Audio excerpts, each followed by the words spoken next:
साहेब सत्य है कबीर गुरु ज्ञान में सिर ताज काशीदास वंदत चरण ज्ञान पुष्टि के काज।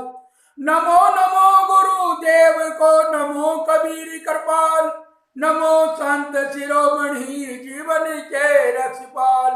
पारक रूप कबीर गुरु दीन बंधु निर्धार बंदी चोर कृपाल प्रभु विघ्न विनाशक यार।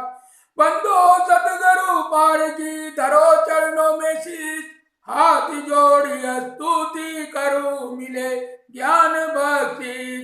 श्रोता बन अर्जी करूं गुरु भरोसे दास मनसा वाचा कर्मणा जीवन देन तरास। न गुरोदिग तत्वं न गुरोदिग तपो गुरो ज्ञानातर्पं नास्ति तस्मै सद्गुरुवे नमः। ध्यान मूलम गुरु मूर्ति पूजा मूल गुरो पदम मंत्र मूलम गुरु वाक्यम मोक्ष मूलम गुरु कृपा। गुरु देवो गुरु धर्मो गुरु निष्ठा पर तप गुरो परतर नास्ति नास्ति तत्व गुरो परम। परम पूज्य श्रद्धेय संत समाज मान्यवर धर्म प्रेमी बंधुओं तथा श्रद्धा मूर्ति माताओं बहनों और बच्चों, मातृ देवो भव पितृ देवो भव आचार्य देवो भव अतिथि देवो भव साहे बंदगी साहे बंदगी। अब अविवेक से उल्टी गति। शब्द 31। हंसा संशय चुर्री कुहिया गैया पीवे बछुर बचरवे दुहिया। हंसा संशय चुर्री कुहिया गैया पीवे बचरवे दुहिया। घर घर सावज कहले अहे राम पारत वो ढालई पानी माई तलप गई भौरी धूरी लोरा दई। धरती बरसे बादल भीजे भीट भय पोराऊं हंस उड़ाने ताल सुखाने चले बिंदा पाऊं। जो लो कर डोले पगु चाले तो लो आस न कीजे कहे कबीर जई चलत नदी से तासु वचन का लीजे। हंसा संशय चुर्री कुहिया गैया पीवे बछुरवे दुहिया। साहे बंदगी साहे। संशय की छुर्री मनुष्य का वध करती है। आश्चर्य यह है कि गाय पीती है और बछड़ा दुहा जाता है, अर्थात माया जीव के ज्ञान का दोहन कर उसे निस्तेज बनाती है। शिकार पशु घर घर में जाकर आखेट करता है और शिकारी भागकर किसी पर्दे की आड़ में छिपता है, अर्थात हर दिल में मन जीव का शिकार करने के लिए उस पर हमला करता है और जीव देवी देवता का सहारा लेकर बचना चाहता है। शीतल पानी में तृप्त बालू का पीड़ित होकर तलमला उठी और धूल में तरंगे उठने लगी, अर्थात शीतल आत्मा के साथ रहते हुए भी मनोवर्ती अज्ञानवश निरंतर जल रही है और धूल वत तुच्छ कल्पनाएं तरंगे मार रही हैं। धरती बरसती है, बादल भीगते हैं और ऊंचे टीले भी पानी में डूब जाने के कारण तैरने योग्य हो गए हैं, अर्थात कल्पनाओं का आधार बुद्धि है। वह नाना कल्पनाओं की वर्षा कर रही है और जीव उसमें उमड़ घुमड़ कर भीग रहे हैं।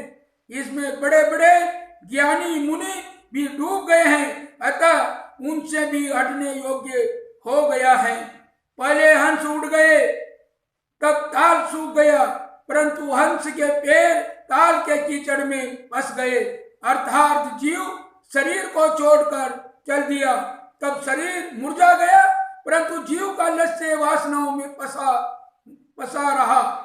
जब तक हाथ पैर चलते हैं तब तक किसी की आशा मत करो, अथवा जीवन प्रयत्न आशा वासना से मुक्त रहो। कबीर साहब कहते हैं कि जो माया जीव के साथ में अंत नहीं चलती है, बात से भी उनका आदर क्यों किया जाए, अथवा जो व्यक्ति पवित्र रहने में नहीं चलता उसकी बातों पर कैसे विश्वास किया जाए। इस मानव जीवन में विवेक के बीज हैं, ये मूलत विवेकी है, इसलिए सदगुरु ने इसे नीरशील विवेकी के प्रतीक हंस शब्द से व्यक्त किया है। परंतु दुख यह है कि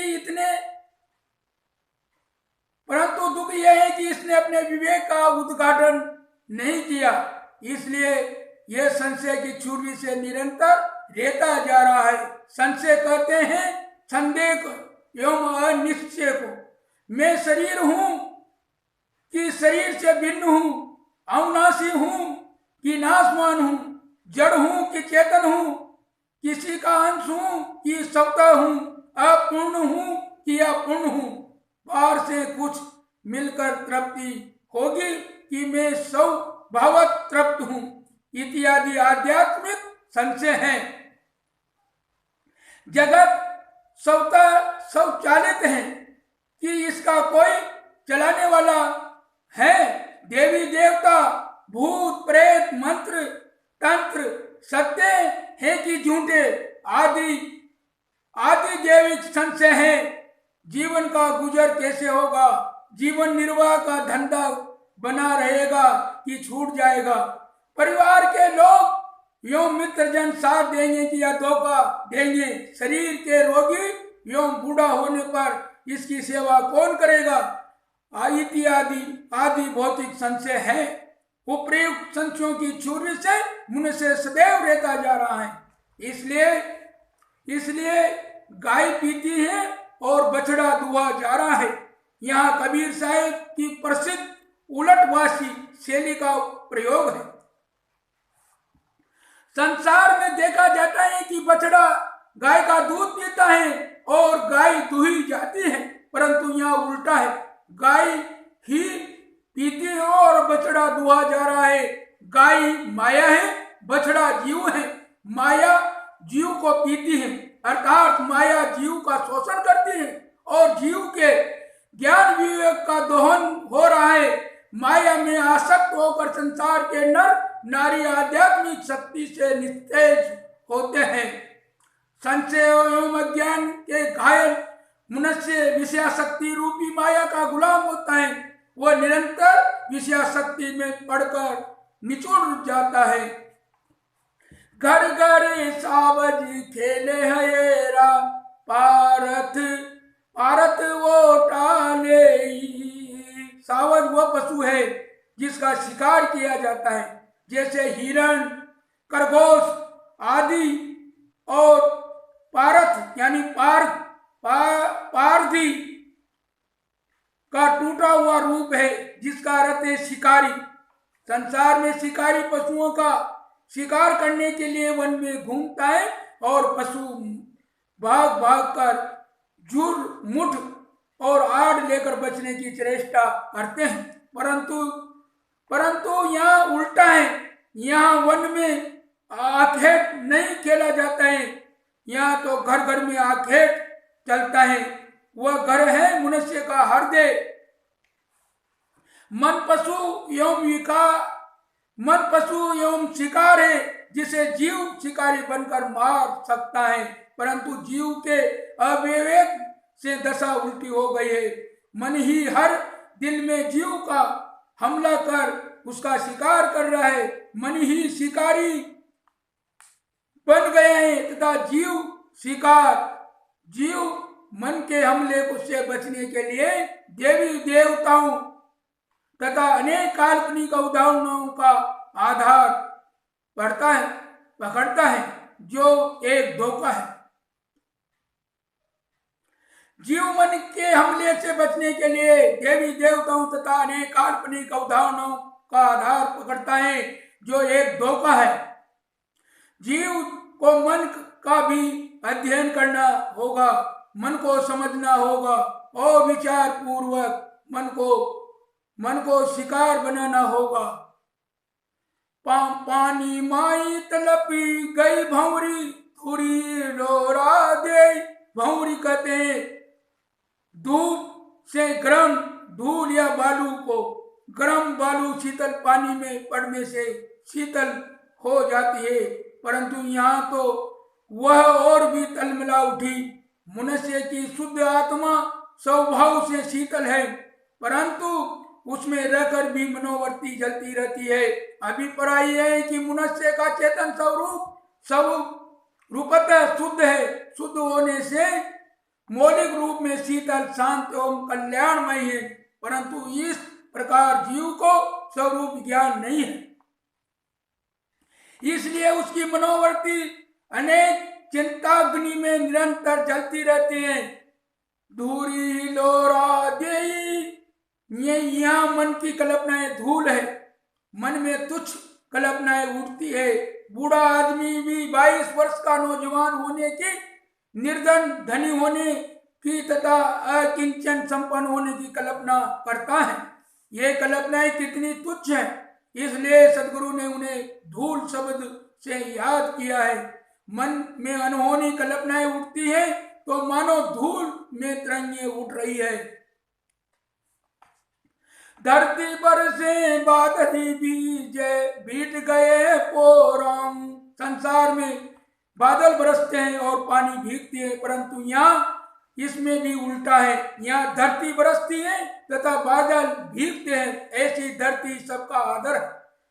वैसे बुद्धि की कल्पनाओं एवं कर्मों का आधार है। बुद्धि शुद्ध हो तो उसमें विवेकवान उत्पन्न होने में सहायता मिलती है, और बुद्धि अशुद्ध है तो उससे अनेक बुरी बातें पैदा होकर जीव उसी में भीग जाता है। अतएव अशुद्ध बुद्धि रूपी धरती अनेक अज्ञान एवं कल्पनाओं की बारिश कर रही है, और जीव रूपी बादल उसमें भीग रहे हैं। अभिप्राय है मनुष्य अपनी दुर्बुद्धि में तरबतर है। बीट गए पोराऊ, बीट यानी मिट्टी के ऊंचे टीले को कहते हैं। पानी इतना वर्षा के ऊंचा, भीटा भी उसमें डूब गया, वो भी तैरने योग्य हो गया। अभिप्राय है कि दुर्बुद्धि की बारिश में बड़े बड़े कहलाने वाले भी डूब जाते हैं। इसलिए दुर्बुद्धिग्रस्त बड़े कहलाने वालों से भी सावधान रहने की, उनसे बचने रहने की आवश्यकता होती है। आदमी विद्या, धन, नाम आदि में बड़ा है कि छोटा, ये नहीं देखना चाहिए, किंतु ये देखना चाहिए कि वह विवेक संपन्न है या अविवेकी। सदैव अविवेकियों से दूर तथा विवेकवान के हजूर रहना चाहिए। हंस उड़ाने ताल सुखाने चले बिंदा पाऊं। संसार में ताल सूखने पर हंस उड़ जाते हैं, परंतु यहाँ हंस के उड़ने पर ताल सूखता है। अर्थात जब जीव शरीर छोड़कर चल देता है तब शरीर तुरंत मुरझा जाता है।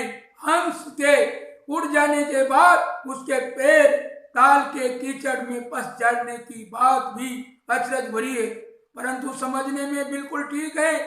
जीव शरीर को छोड़कर चल देता है, परंतु अपने अज्ञानवश उसका लक्ष्य शरीरासक्ति में फंसा रहता है। अर्थात शरीर छोड़ते समय वह शरीर की वासना को नहीं छोड़ पाता है, किंतु वासना को लेकर जाता है।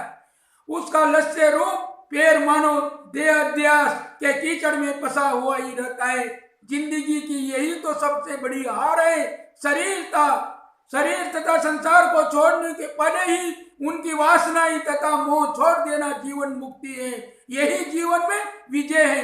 वासनाहीन जीवन ही निर्भय है, स्वस्थ है, प्रसन्न है और अनंत शांति का भंडार होता है। परंतु मनुष्य इस दिशा में न चलकर वासनाओं में भटक जाता है। जोड़ो कर डोले पगु चाले, तोलो आस न कीजिए। इस पंक्ति को दो ढंग से समझना चाहिए। पहला ढंग है, मनुष्य को चाहिए कि जब तक अपना बल चले वह दूसरों के सहारे की आशा न करे, सब समय स्वावलंबी बने रहने का प्रयत्न करे। पराश्रित होना, अपने आप को बेच देना है, स्वावलंब सच्चा सुख है तथा यही उन्नति का पथ है। ये अलग बात है कि आदमी सामाजिक प्राणी है, उसे दूसरों को सहारा देना पड़ता है तथा दूसरों से लेना पड़ता है, इससे कोई बच नहीं सकता है, परंतु इसका अर्थ परावलंबी होना नहीं है। ये तो आपसी लेन देन है, किसी के ऊपर निर्भर हो जाना परावलंबी होना है, इससे बचना चाहिए। साहिब कहते हैं कि तुम अपनी जिम्मेदारी खुद संभालो, किसी पर बोझ न बनो। उक्त पंक्ति को दूसरे ढंग से ऐसा समझना चाहिए, जब तक हाथ पैर चलते हैं तब तक जब तक जीवन है, संसार की सारी आशा वासनाओं को छोड़कर रहो। पूरा जीवन वासनाहीन होकर बिता दो, तो यही तो तुम्हारा सर्वोच्च पद पर पहुंच जाना है। जीवन मुक्त होने के लिए यही तो करना है कि जीवन भर आशा वासना छोड़कर जीना। ये बड़ा सरल है, इसमें कोई कठिनाई नहीं है। छूटने वाली चीजों को ही तो वासना छोड़नी है, जो तक छूटने वाला ही है उसकी आशा वासना पहले से छोड़ देने पर यदि अमृत पद मिलता है तो ये काम समझदार के लिए बड़ा ही शुक्र है। हम चाहे आशा वासना छोड़े या न छोड़े, शरीर तथा संसार छूटेंगे ही, तो क्या न उसकी आशा वासना पहले छोड़ दें। जिसका फल सदा आनंद है सो जन सदा आनंदा, जिसका फल सदा आनंद है सो जन सदा आनंदा। कहे कबीर जय चलत न दीजिए, तासु वचन न दीजिए। सदत गुरु कहते हैं कि तन मन परिवार मान बढ़ाई एवं समस्त मायावी पसारा तुम्हारे साथ चलने वाले नहीं है, फिर इनकी बात क्या ली जाए, अर्थात बात से भी इनकी क्या प्रशंसा की जाए। जो साथ में रहने वाला नहीं है उसका मोह त्यागना ही बुद्धिमानी है। इस पंक्ति को दूसरे ढंग से इस प्रकार समझा जा सकता है, जो पवित्र आचरणों एवं अच्छित रहने में नहीं चलता उसकी बातों का क्या महत्व है। आचारहीन हथकड़ी की संगत मत करो, किंतु आचरण संपन्न रहने के धनी संत पुरुषों की संगत करो, जिसमें तुम्हें सत्प्रेरणा मिलती है। ये पूरा शब्द उल्टवासी के व्यंग्यात्मक ढंग से कहा गया है, जो बड़ा ही मार्मिक है। सदगुरु ने इस शब्द में शुरू में ही मनुष्य को अंश कहकर उसको मौलिक विवेक संपन्नता की याद कराई है, परंतु ये बताया है कि ये विवेक को न जगाने से ही मनुष्य भटक गया है और इसी के परिणाम में यह विपरीत दिशा हो गई है। बछड़े को गाय ही पी गई, शिकारी को शिकार ही मार दिया, भौरी पानी ही में तलप गई, धूल तरंगे मारने लगी, धरती ने ही बरस कर बादलों को भिगा दिया है। हंस के उड़ जाने पर भी उसके पैर कीचड़ में फंस गए। इसलिए सतगुरु कहते हैं कि परालंबन को छोड़ो, संसार की आशा वासना छोड़ो और अपने विवेक को जागृत कर अपना कल्याण करो। साहे बंदगी, साहे बंदगी, साहे बंदगी।